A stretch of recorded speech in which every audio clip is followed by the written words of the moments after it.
ನಮಸ್ಕಾರ ಎಲ್ಲರಿಗೂ. ಇದು ನೋಡ್ರಿ ನಮ್ಮ ಓಣಿ. ನಾ ಫಸ್ಟ್ ಬ್ಲಾಗ್ ಮಾಡತ್ತೀನಿ, ಎಲ್ಲರೂ ಸಪೋರ್ಟ್ ಮಾಡ್ರಿ, ಲೈಕ್ ಮಾಡಿ. ಬಜಾರ್ ಕೊಂಟಿವಿ ನೋಡ್ರಿ. ನಮ್ಮ ಅವ್ವಾರು ತರಕಾರಿ ತಲಕ್ ಕಲ್ಸಾರ, ನಾನು ನಮ್ಮ ಅಣ್ಣ ಹೊಂಟಿವಿ ನೋಡ್ರಿ. ಹಗ್ಗೋ ಅಂದ್ ಹಾಡ್ ಬರ್ತಿತ್ತು ನೋಡ್ರಿ. ಇದ ನೋಡ್ರಿ ನಮ್ಮ ಹನುಮಪ್ಪನ ಗುಡಿ ಮತ್ತು ನಮ್ಮ ಕೃಷ್ಣನ ಗುಡಿ ನೋಡ್ರಿ. ಇಲ್ಲಿ ನಮ್ಮ ಡಾರ್ಲಿಂಗ್ ಯಾಕ ಚಾಲನ ಆಗೋದು ನೋಡ್ರಿ. 10:30 ಆದ್ರೂ ಇನ್ನ ಅಂಗಡಿನ ತೆಗ್ದಿಲ್ರಿ. ಅಂತೂ ಇಂತೂ ನಮ್ಮ ಡಾರ್ಲಿಂಗ್ ಚಾಲು ಆದಿಲ್ರಿ.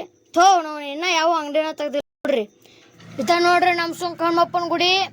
ಎಲ್ಲಾರು ಜೈ ಆಂಜನೇಯ ಅನ್ರಿ, ನಮಸ್ಕಾರ ಮಾಡ್ರಿ. ಈಗ ನಮ್ಮ ನಡೆ ರಾಮದುರ್ಗ ಕ್ರಾಸ್ ಕಡೆ ಬಂದ್ವಿ ನೋಡ್ರಿ. ನಾವು ರಾಮದುರ್ಗ ಕ್ರಾಸಿಗೆ ಇದೆ ನೋಡ್ರಿ ನಮ್ಮ ರಾಮದುರ್ಗ ಕ್ರಾಸ್. ಈಗ ತೋರಿಸ್ತೀವಿ ನೋಡ್ರಿ ನಿಮ್ಗೆ ಕ್ಲರ್ಕಿನ್ ಹೋಟೆಲ್ ರೀ. ಈಗ ನಾವು ಬೆಂಗಳೂರು ಬೇಕರಿ ಮತ್ತು ಶಿವಾಜಿ ಸರ್ಕಲ್ ತಕದೀವ್ರಿ.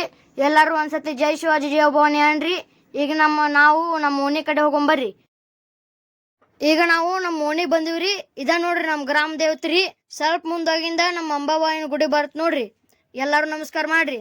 ಈಗ ನಾವು ನಮ್ಮ ಓಣಿಗೆ ಬಂದಿವ್ರಿ. ಇಲ್ಲೇ ಎಡಕ್ ನೋಡಿದ್ರ ನಮಾಜ್ ಮಾಡ್ತಾರಿ. ಬಲಕ್ಕ ನಮ್ಮ ಅಜ್ಜಾರ ಮನೆ ಐತ್ರಿ. ಎಡಕ್ಕ ನಮ್ಮ ಸರ್ಕಾರ ದೇವ್ರ ಕುಂದಿರ್ತಾವ್ರಿ. ಈಗ ನಾವು ನಮ್ಮ ಡಾರ್ಲಿಂಗ್ ಸ್ವಲ್ಪ ರೆಸ್ಟ್ ಕೊಟ್ಟಿವ್ರಿ. ಈಗ ನಾವು ನಮ್ಮ ಡಾರ್ಲಿಂಗ್ ನಿಂದ್ರಿಸಿ ಹೊಂಟಿದ್ನಿರಿ. ಅಲ್ಲ ನಮ್ಮ ದೋಸ್ತ್ ಆಗ್ಲೇ ಬಂದು ಕಾಯಕತ್ತಾನಲ್ರಿ. ಬರ್ರಿ ಈಗ ನಮ್ಮ ದೋಸ್ತನ್ ತೋರಿಸ್ತೇನ್ರಿ ನಿಮ್ಗೆ. ಗುಂಡಾಡಕ ನಿಂತಾನ್ರಿ. ಬರ್ರಿ ಇಲ್ಲಿ. ಇವನ ನೋಡ್ರಿ ನಮ್ಮ ದೋಸ್ತ. ನನ್ನ ಬ್ಲಾಗ್ ಅನ್ನು ವೀಕ್ಷಣೆ ಮಾಡಿದವರು ಎಲ್ಲರೂ ಧನ್ಯವಾದಗಳು ಹೇಳ್ತೇನೆ. ಹಾಗೆ ಸಬ್ಸ್ಕ್ರೈಬ್ ಮಾಡಿ, ಶೇರ್ ಮಾಡಿ, ಕಮೆಂಟ್